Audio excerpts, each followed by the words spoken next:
በስመ አብ ወወልድ ወመንፈስ ቅዱስ አሐዱ አምላክ አሜን። እቲ ካብ እግዚአብሔር እተነግረላ ቃል ክፍጸም እሞ እታ ዝኣመነት ብርኽቲያ። ሉቃስ ወንጌል ምዕራፍ 1 ቁጽሪ 45። እዚ ያው ቃል እዚ ዝተነግረላ ንቅድስት ድንግል ማርያም ዝተዛረበቶ ቅድስት ኤልሳቤጥ ክትከውን ከላ እዚ ኸዓ ብመንፈስ ቅዱስ ተመሊኣ ከም ዝኾነ ቅዱስ ሉቃስ ይነግረና። እዚ ቃል ክዛረብ ከሎ ከም ዝኸውን ዝኣመነት ብፅዕት እያ።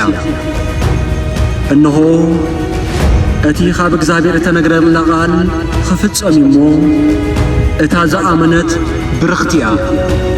እታ ዝኣመነት ብፅዕት እያ። ካብ እግዚአብሔር እንታይ ተነጊሩላ? እግዚአብሔር እንታይ ተባሂሉላ? ኣብ ትንቢተ ኢሳይያስ ምዕራፍ 7 ቁጽሪ 14 እነሆ ድንግል ክትጸንስ ወዲ ኸዓ ክትወልድ እያ፣ ስሙን አማኑኤል ክሰምዕ እያ ተባሂሉ ተነጊሩላ። እዚ ኸዓ ኣሚና ተቐቢላቶ ብፅዕት እያ፣ ብርኽቲ እያ እሞ ኣመነት። እምነታ ኸዓ ከምዚ ኢላ ገለጸቶ፣ ከምቲ ዘረባኻ ይኹነለይ ኢላ ተቐቢላቶ። ቅድስት ኤልሳቤጥ ብመንፈስ ቅዱስ ተመሊኣ እዚ ቃል እዚ ካብ እግዚአብሔር ተነግረላ ቃል ክፍጸም እሞ እታ ዝኣመነት ብፅዕት እያ።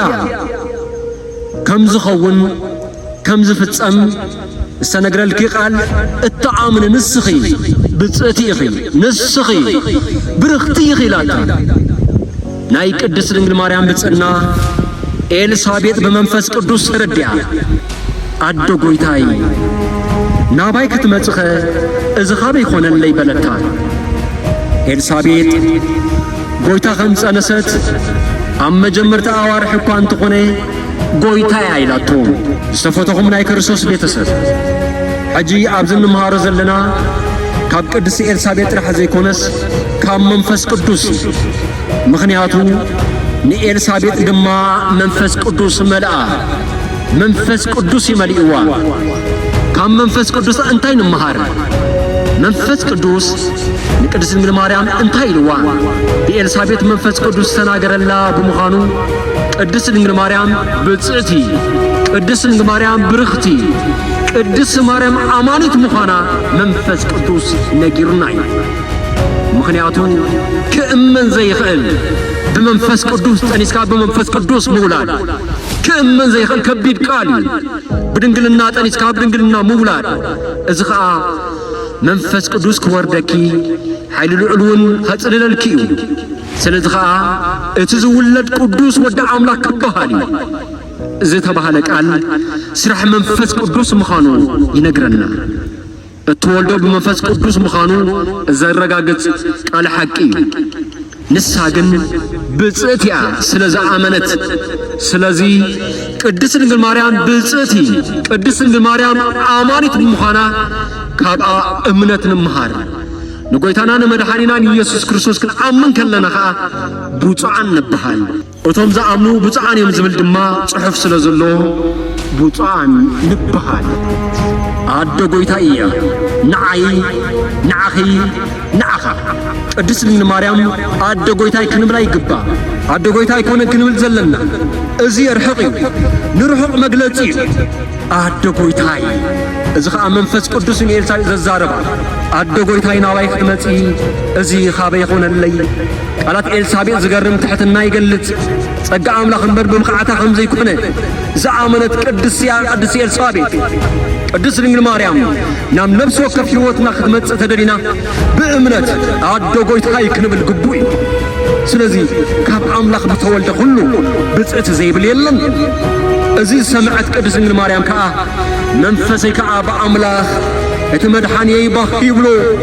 ንሕና ከዓ ኣሚንና ብፁዓን ምዃንና ጐይታና ንመድሓኒና ንኢየሱስ ክርስቶስ ባህ ክብለና ይግባእ። ተፈስሑ በእግዚአብሔር፣ ብእግዚአብሔር ተሓጐሱ፣ ብእግዚአብሔር ሕጉሳት ክንከውን ይግባአና፣ ብእግዚአብሔር ደስ ይበለና።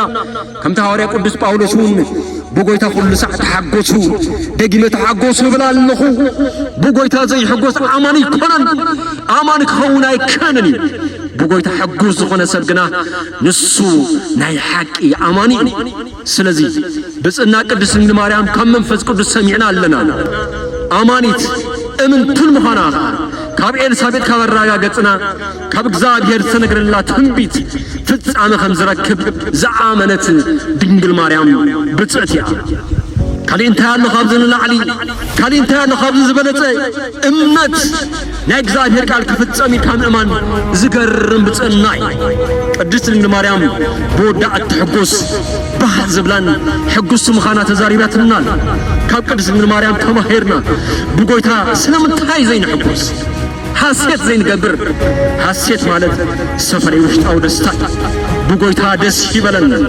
سلازي إذا تمرتزي سمعنا حقوسات كون عد قويتاي بتصتي عد قويتاي برخت خنبل نا إغزابير قدوس فقاد يخون الله آمين سبحات لإغزابير يخون شالوم